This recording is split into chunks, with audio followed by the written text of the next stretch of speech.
अस्सलाम वालेकुम दोस्तों, उम्मीद करता हूं आप ठीक होंगे। This is Naushwan Khan and welcome to my channel. दोस्तों, आज हम बात करेंगे कि दुबई में रहने के लिए आपके कितने खर्चे होते हैं, क्या आपकी अकोमोडेशन की कॉस्ट होती है, कितनी सैलरी आपको चाहिए होती है यहाँ पे अगर आपने रहना हो, काम करना हो या कोई बिजनेस भी रन करना हो, तो आपके क्या खर्चे होते हैं, जो मंथली एक्सपेंसेस होते हैं, जो आपको यूटिलिटीज कितनी महंगी हैं, अकोमोडेशन कैसी है, ग्रोसरी कैसी है, स्कूलिंग कितनी महंगी है, या आपकी ट्रांसपोर्टेशन कैसी है, आपको आउटिंग्स वगैरह करनी है या कहीं घूमने जाना है विद इन यूएई, तो आपको कितना खर्चा आएगा। तो आज हम इस बारे में बात करेंगे कि अकोमोडेशन, यूटिलिटीज, ग्रोसरीज, इन सारी चीजों को मिला के आपके कितने खर्चे होते हैं मंथली, और आपको कितनी एक बेयर मिनिमम अमाउंट की जरूरत है अगर आप यहाँ पे एक अच्छे स्टैंडर्ड ऑफ लिविंग के साथ रहना चाहते हैं, अगर आप यहाँ पे अपनी फैमिलीज के साथ रहना चाहते हैं for example. But before we begin this video, please do like and subscribe the channel. So दोस्तों देखिए, सबसे मेन चीज मैं आपको बताऊं कि जीसीसी में रहते हुए एज एन एक्सपर्ट आपके पास काफी ज्यादा डिस्पोजेबल इनकम होती है, क्योंकि टैक्सेशन यहाँ पे लिमिटेड है, मिनिमल टैक्सेशन है, आपकी इन्फ्लेशन उस तरीके से नहीं है, महंगाई उतनी नहीं बढ़ती आपकी यहाँ पे, पॉलिटिकल स्टेबिलिटी है, इकोनॉमिक ग्रोथ है, तो उस तरीके से अपॉर्चुनिटीज आ रही है। दुनिया भर से लोग इन्वेस्टमेंट्स अपने यहाँ पे करते हैं, रियल एस्टेट में इन्वेस्टमेंट है, वैसे इकोनॉमी में बहुत सारी इन्वेस्टमेंट्स है, आए दिन कंपनीज यहाँ पे रजिस्टर होती हैं जो कि इंपोर्ट एक्सपोर्ट का बिजनेस करती हैं। तो जीसीसी में अगर बात किया जाए तो एक बहुत स्टेबल और इकोनॉमिक ग्रोथ है आपकी, तो इसलिए अपॉर्चुनिटीज भी हैं, लोग डिस्पोजेबल इनकम भी होती है। अब लेकिन खर्चों की अगर हम बात करें तो खर्चे बहुत सारे डिफरेंट टाइप के होते हैं, और यहाँ पे स्टैंडर्ड ऑफ लिविंग मेंटेन करने के लिए भी आपको खर्चे भी उसी लेवल के करने होते हैं। लोग अक्सर सोचते हैं कि यार धर्म में बंदा कमाता है तो वो तो इतने ही पैसे कमाता है तो उसको तो बहुत जबरदस्त सीन होगा, लेकिन दोस्तों जब धर्म में कमाता है तो धर्म में ही खर्च करता है। इस चीज को हमें माइंड में रखना चाहिए, वो धर्म में कमा के रुपये में खर्च नहीं करता।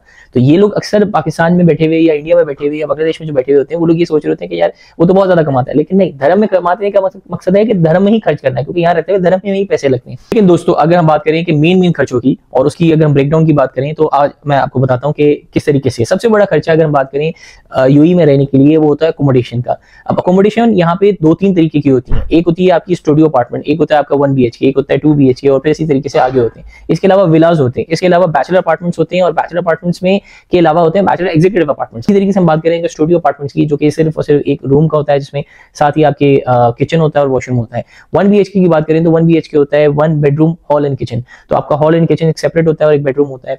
इसी तरीके से 2 BHK में 2 बेडरूम्स होते हैं, हॉल एंड किचन। 90% लोग 1 BHK एंड स्टूडियो अपार्टमेंट्स में रह रहे होते हैं यूएई में, जो कि एक्सपर्ट कम्युनिटी से बिलोंग करते हैं।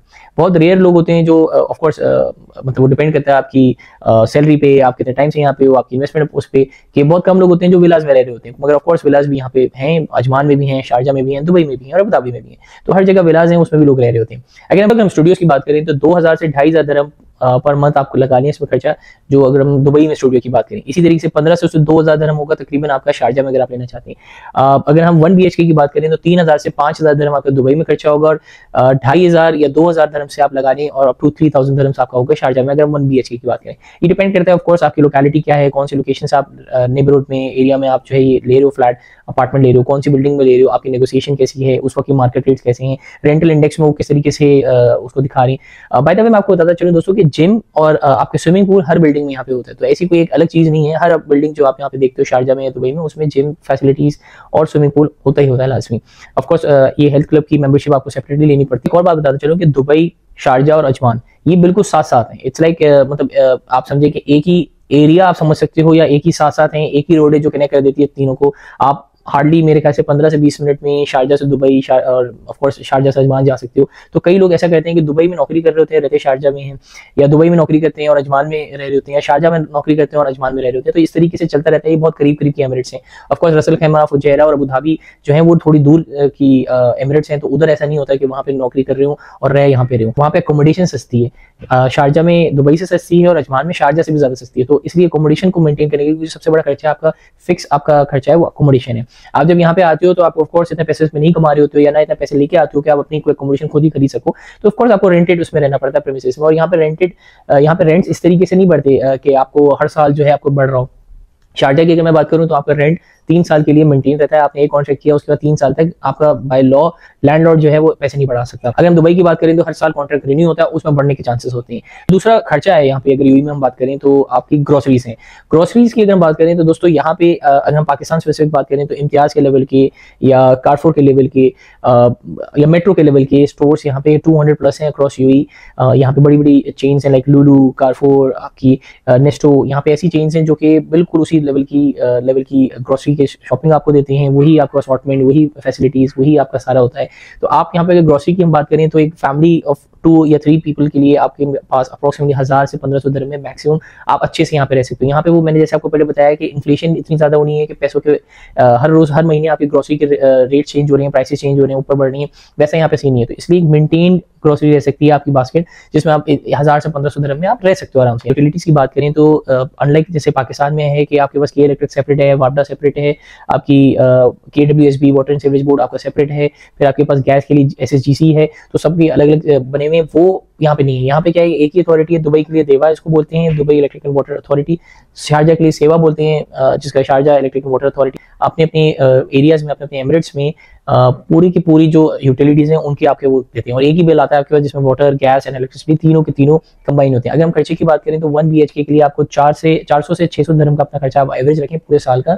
ऑफकोर्स गर्मियों में ये 800 दिरहम तक भी जा सकता है, क्योंकि आप एयर कंडीशनिंग ज्यादा यूज कर रहे होते हैं, गर्मियां बहुत ज्यादा टफ होती हैं। और सर्दियों में ये ऑफकोर्स 200, 300 या 400 दिरहम पे भी आपका रह सकता है आराम से, क्योंकि यहाँ पे सर्दियां भी थोड़ी सी बेहतर हो जाती है। अच्छा दोस्तों, इसके बाद हम बात करते हैं कि स्कूलिंग की। अब देखिए यहाँ पे स्कूलिंग के लिए ना UAE में बहुत सारी आपके स्कूल्स हैं। इनकी एक रेटिंग है, रैंकिंग होती है। दुबई में अगर बात करें तो KHDA करती है, उसकी वेबसाइट है, वो सारी स्कूल्स को उन्होंने रैंकिंग किया हुआ है। उनकी रेटिंग एक देते हैं ये लोग, outstanding, very good, good, acceptable, इस तरीके की पूरी एक रैंकिंग वो करते हैं, एवेल्युएट करते हैं उनके डिफरेंट पैरामीटर्स पे। दुबई के लिए KHDA, और अगर हम शारजा की बात करें तो SPEA है, शारजा प्राइवेट एजुकेशन अथॉरिटी। इसी तरीके से बाकी एमिरेट्स में अपने अपने वो हैं, अबू धाबी में डिफरेंट वो है। ये बेसिकली रैंकिंग करते हैं सारे स्कूल्स की। यहाँ पे डिफरेंट करिकुलम्स चल रहे होते हैं, दुनिया भर से नेशनलिटीज होती हैं। कोई अमेरिकन करिकुलम फॉलो कर रहा होता है, कोई ब्रिटिश करिकुलम फॉलो कर रहा होता है, कोई इंडियन करिकुलम फॉलो कर रहा होता है, कोई पाकिस्तानी करिकुलम फॉलो कर रहा होता है। तो स्कूल्स की भी आपको इस तरीके से एक पूरी वो करनी होती है। लेकिन अगर ओवरऑल बात करें तो anywhere around 500 to 1000 dirhams depending on the school, आप इस पे एवरेज एक लगा सकते हैं। लेकिन ऑफकोर्स इसमें 2000, 3000 दिरहम, 4000 दिरहम भी वाले भी स्कूल्स हैं, और ये डिपेंड करता है कि आपके बेटे का या आपकी बेटी का किधर एडमिशन होता है, और आपकी अपनी प्रायोरिटी क्या है, आप कौन से स्कूल में एडमिशन करवा पाते हो या कौन से स्कूल में आप एडमिशन करवाना चाहते हो, डिपेंडिंग ऑन द करिकुलम और अवेलेबिलिटी ऑफ द सीट। सो दोस्तों, अगर हम बात करें इसके बाद तो इंटरनेट की अगर हम बात करें तो यहाँ पे डू और इत्तिसालात के इंटरनेट मिलते हैं। 200 दिरहम्स आप लगा सकते हो मंथली, 200 से बहुत से 400 दिरहम्स आप लगा लें, डिपेंडिंग ऑन आपको कौन सा इंटरनेट चाहिए और किस स्पीड पे चाहिए और कितने लोग उसको यूज कर रहे होंगे। तो 200 to 400 दिरहम्स आप उसमें लगा सकते हैं इंटरनेट के लिए। फिर दोस्तों हम बात करते हैं कि ऑफकोर्स यहाँ पे ट्रांसपोर्टेशन की आपको चीजें देखनी है। तो ट्रांसपोर्टेशन में अगर हम बात करें तो दोस्तों यहाँ पे बहुत सारे ऑप्शन हैं, टैक्सीज हैं, यहाँ पे मेट्रो है, यहाँ पे आप अपनी गाड़ी खुद खरीद सकते हो। गाड़ियाँ यहाँ पे बहुत सस्ती हैं, बहुत महंगी नहीं है। अगर आप एक कंपैरिजन के तौर पे देखना चाहो तो आप आराम से देख सकते हो, ऑनलाइन भी काफ़ी ज़्यादा अवेलेबल होती हैं। अगर एप्लीकेशन में आपको बताऊँ, बयूत की आप यूज़ कर सकते हो, आप डिविजल की यूज़ कर सकते हो। अगर आपने इवन अपार्टमेंट सर्च करनी हो UAE में, या फिर आपने गाड़ियाँ कोई यूज़ देखनी हो। अगर यूज़ कार की बात करें तो यहाँ पे आप अगर आप उसको फाइनेंस करवाते हो तो हार्डली आप 400 to 600 दिरहम्स पर मंथ या बहुत से 800 दिरहम्स में आप उसको फाइनेंस करा सकते हो। यहाँ पे फाइनेंसिंग बहुत सस्ती है, 4% से 5% आपका मार्कअप होता है जो कि वो चार्ज करते हैं बैंक्स वगैरह, अगर आपने अपनी फाइनेंसिंग करवानी है। उसके अलावा दोस्तों अगर आप वैसे कैश में भी ले सकते हो तो कैश में ले सकते हैं आप। यूज गाड़ियां यहाँ पे बहुत अच्छी मिलती हैं, अच्छी कंडीशन में मिलती हैं। उसका एक पूरा प्रोसेस है, गवर्नमेंट आपकी एक पासिंग टेस्ट करवाती है, चेक करती है गाड़ी के इस काबिल है कि वो गाड़ी रोड पे जा सके। हर साल उसको रिन्यू कराना होता है। आपको जो ओनरशिप पेपर भी मिलता है, डॉक्यूमेंट जिसको मुल्किया बोलते हैं, वो भी 1 साल की वैलिडिटी के लिए होता है। उसके बाद आपको फिर से उसको रिन्यू कराते हुए फिर से पासिंग करवानी है। वो गाड़ी का पूरा वैल्यूएशन करती है गवर्नमेंट कि गाड़ी रोड पे चलने के लिए सही है, आपकी सारा आपका इंजन वगैरह, आपकी गाड़ी की बॉडी कंडीशन सब देखते हैं, फाइन तो कोई नहीं देते, कोई ब्लैक पॉइंट्स तो नहीं है, ये सारी चीजों को देख रहे होते हैं। तो दोस्तों गाड़ी अगर आपने परचेज करनी है तो anywhere around 400 to 600 dirhams per month आप खर्चा लगा सकते हैं। इसके अलावा जो आपको गाड़ी के साथ एसोसिएटेड कॉस्ट है वो मैं आपको बताता हूँ। आपको पार्किंग के पैसे देने पड़ेंगे, अगर आपके अपार्टमेंट में फ्री ऑफ कॉस्ट पार्किंग नहीं मिली है तो उसके आपको पैसे देने पड़ेंगे। वो एनीवेयर अराउंड 200 to 300 दिरहम्स आपका पर मंथ होता है। उसके अलावा पेट्रोल यहाँ पे सस्ता है दोस्तों, तो आप अराउंड आप लगा सकते हो 300 to 400 दिरहम्स, डिपेंडिंग आप कहाँ रहते हो, कितनी आपकी गाड़ी की यूसेज है, आप इसको 400 दिरहम्स तक आप लगा सकते हो कि 400 दिरहम्स आपकी फ्यूल की आएंगी। तो टोटल अगर हम बात करें तो आप अप्रोक्सीमेटली 1000-1200 दिरहम आप गाड़ी पे ही सिर्फ खर्चा अपना सोचो जो आपका खर्च हो रहा होगा, क्योंकि इंश्योरेंस भी ऑफकोर्स आपको पूरे साल की लेनी पड़ती है, क्योंकि एनीवेयर अराउंड 1600 दिरहम्स होती है, 2000 दिरहम्स होती है, 1800 दिरहम्स होती है फॉर द एंटायर ईयर। वो जरूरी है, मैंडेटरी है अगर आपने गाड़ी की ओनरशिप की रिन्यूअल करानी है या फिर आपने गाड़ी की ओनरशिप भी लेनी है। ये यूएई में एक रूल है कि इंश्योरेंस आपने लेनी है अगर आपने गाड़ी की ओनरशिप लेनी है या फिर कुछ इस तरीके से करना है। इसके अलावा दोस्तों से मेन खर्चा है, एज ए न्यू एक्सपर्ट जो आप आते हो तो ड्राइविंग लाइसेंस लेना है। ड्राइविंग लाइसेंस यहाँ लेना इतना मुश्किल और इतना आपको अचीवमेंट लगेगा कि जैसे आपने कोई यूनिवर्सिटी की डिग्री हासिल कर ली है। जब आप इसको पूरा कर लो, काफी लंबी प्रोसेस है जिसमें आप पहले ड्राइविंग स्कूल जाते हो, क्लासेस पूरी करते हो, फिर एक पार्किंग का टेस्ट होता है, फिर पार्किंग टेस्ट के बाद एक प्री रोड टेस्ट होता है, फिर एक रोड टेस्ट होता है और उसके बाद आप जो है ये सारा क्लियर करते हो। इस सब सब में पार्किंग टेस्ट से भी पहले आपका एक रिटन टेस्ट होता है जो कि ऑनलाइन आपका होता है, जिसमें आप पूरी थ्योरी का टेस्ट लेते हैं वो लोग कि आपके सिग्नल्स कौन से रोकनी है, साइंस कौन से आपने रिस्पेक्ट करनी है, उसका एक पूरा टेस्ट होता है। लेकिन इसमें आपको मैं बात बता दूं दोस्तों, अगर किसी भी एक टेस्ट में आप फेल हुए तो आपको फिर से रिपीट करना होगा अनटिल अनलेस आप उस टेस्ट को क्लियर ना करो। तो मैंने कई लोगों को देखा है जो अगर प्री टेस्ट में कहीं फंसे हुए हैं, प्री रोड टेस्ट में फंसे हुए हैं, तो वो 3-3 4-4 दफा अटेम्प्ट करने के बाद भी उसको क्लियर नहीं कर पाते। फाइनल टेस्ट में बहुत सारे लोग फंसे हुए होते हैं। हर डिफरेंट स्टेज में आप समझे जैसे गेम होता है कोई, आप खेल रहे होते हो ऑनलाइन, तो उसमें डिफरेंट लेवल्स पर अगर फंसा हुआ बंदा जब तक उस लेवल को क्लियर नहीं करेगा नेक्स्ट लेवल पे जाएगा नहीं। तो यही ड्राइविंग लाइसेंस का है। ड्राइविंग लाइसेंस लिए बगैर आप बहुत सारी चीज़ों से लिमिट कर देते हो अपने आप को। अब एम्प्लॉयमेंट अपॉर्चुनिटीज की बात करें, सेल्स की ज़्यादातर जॉब्स में आपको ड्राइविंग लाइसेंस लेना जरूरी होता है। तो ड्राइविंग लाइसेंस से आपको सेल्स की, मर्चेंडाइजिंग की जॉब्स खुल जाती हैं। वैसे अगर बात करें तो मोबिलिटी आपको मिल जाती है अगर आप अपनी गाड़ी खरीद लेते हो।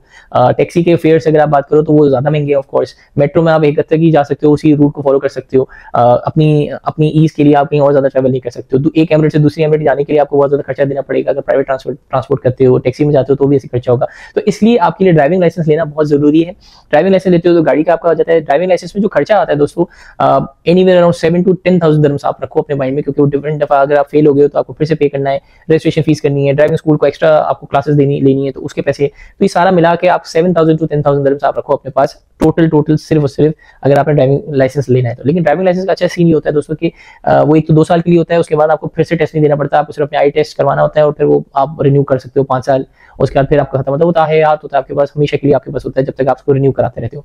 सेकेंडली दोस्तों, ड्राइविंग लाइसेंस यूएई का बहुत इंपॉर्टेंट इसलिए क्योंकि पूरी जीसीसी मार्केट में आप उस ड्राइविंग लाइसेंस को यूज कर सकते हो। अगर आप कल को सऊदी चले जाते हो आप एक्सचेंज करवा सकते हो, ओमान जा सकते हो तो ओमान में आप एक्सचेंज करवा सकते हो।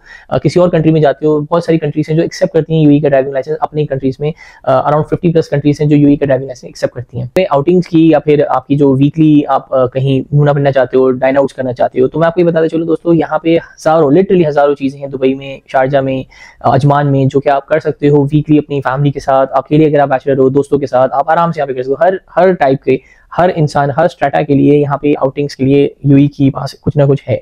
तो वीकली आप आउटिंग्स रखो, आपने डाइन आउट करना है, आपने महंगे से महंगा खाना है, एक एक्सोटिक सा चीज एक्सपीरियंस करना है, या फिर आपने बिल्कुल एक नॉर्मल वो करना है, या आपके अपने ऊपर है, आप जितना पैसा इस पर खर्च करना चाहो कर सकते हो। आपके पास काफी ज्यादा थीम पार्क्स हैं, एक्सोटिक जगहें हैं, बीचेस हैं, पार्क्स हैं, अम्यूजमेंट पार्क्स हैं, चीजें घूमने को हैं, टूरिस्ट स्पॉट्स हैं। तो अराउंड 1500 to 2,000 दिरहम्स आप एवरेज रखो अपने पास इसके खर्चे पे, जो आप अपनी फैमिली आउटिंग्स या डाइन आउट्स पर लगा सकते हो। तो दोस्तों अगर इन समरी हम बात करें तो टोटल में अगर मैं बात करूं तो अकोमोडेशन में एक बेसिक की बात करूं तो 2,500 दिरहम्स आप खर्चे लगाओ।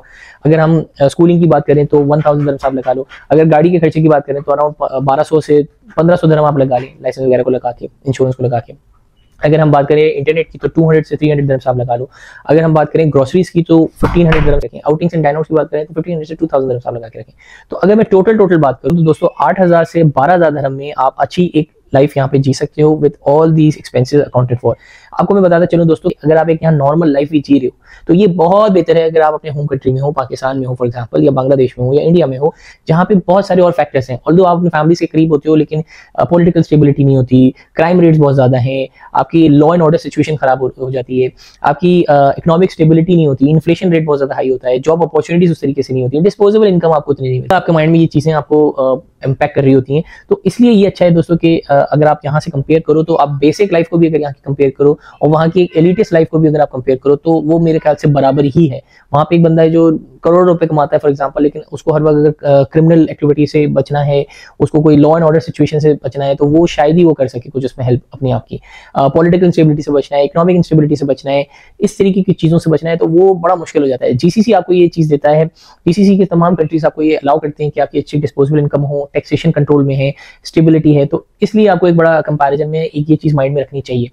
तो दोस्तों 10,000 से 12,000 धर्म की अगर मैं बात करूं तो अगर आप, मैंने जैसे शुरू में बताया था कि इनकम अगर धर्म में है तो खर्चा भी धर्म में, तो उसको आप अपनी होम कंट्री के पैसों में कन्वर्ट कर सकते हो और देख सकते हो कि अप्रोक्सीमेटली कितना खर्चा हो सकता है अगर आपने एक फैमिली के साथ यहाँ पे रहना है। जितनी फैमिली मेंबर्स होंगे ऑफकोर्स, जितनी स्कूलिंग ऑफकोर्स बढ़ेगी, जितनी उसी तरीके से ग्रोसरी बढ़ेगी, उसी तरीके से सारी चीजें बढ़ेंगी। अगर बड़ी फैमिली है तो 2 BHK आपको चाहिए होगा, 3 BHK शायद चाहिए होगा, तो खर्चे उसी तरीके से आप मल्टीप्लाई कर सकते हैं। तो दोस्तों मैंने सोचा कि आपको मैं बताऊं एक ब्रेकअप पूरा, कि ताकि आप जब नेगोशिएट कर रहे हो सैलरीज का या फिर अपने यहाँ पे मूव सोच रहे हो बिजनेस इन्वेस्टमेंट के लिए या किसी भी अपॉर्चुनिटी के लिए आप यहाँ पे आने का सोच रहे हो, तो आपके माइंड में हो कि कितना खर्चा अप्रॉक्सिमेटली आपको चाहिए। जब मैं यहाँ पे आ रहा था तो मेरे पास ये माइंड में नहीं था, तो मैंने इसलिए ये वीडियो बनाई था कि आप लोग एटलीस्ट जब आ रहे हो तो एक एज न्यू एक्सपर्ट आ रहे हो या कोई बिजनेस अपॉर्चुनिटी के लिए आ रहे हो तो आपको पता हो कि यहाँ पे रहने के कितने खर्चे होते हैं। इसी तरीके से सऊदी ओमान में अगर आपने करना हो, सऊदी अरब में आपको जाना हो या ओमान में आपको जाना हो, तो उसके ऊपर भी मैंने एक वीडियो बनाई है ओमान और यूएई का कंपैरिजन, तो उस पर भी जरूर आप वीडियो देखिएगा ताकि आपको एक कंपैरिजन ओमान का और यूएई का भी मिल सके। तो यूएई का मैंने आपको जैसे बताया वैसे ही ओमान का भी उसमें डिस्कस किया हुआ मैंने। Thank you for watching till the end दोस्तों। अंटिल नेक्स्ट टाइम, अल्लाह हाफिज़।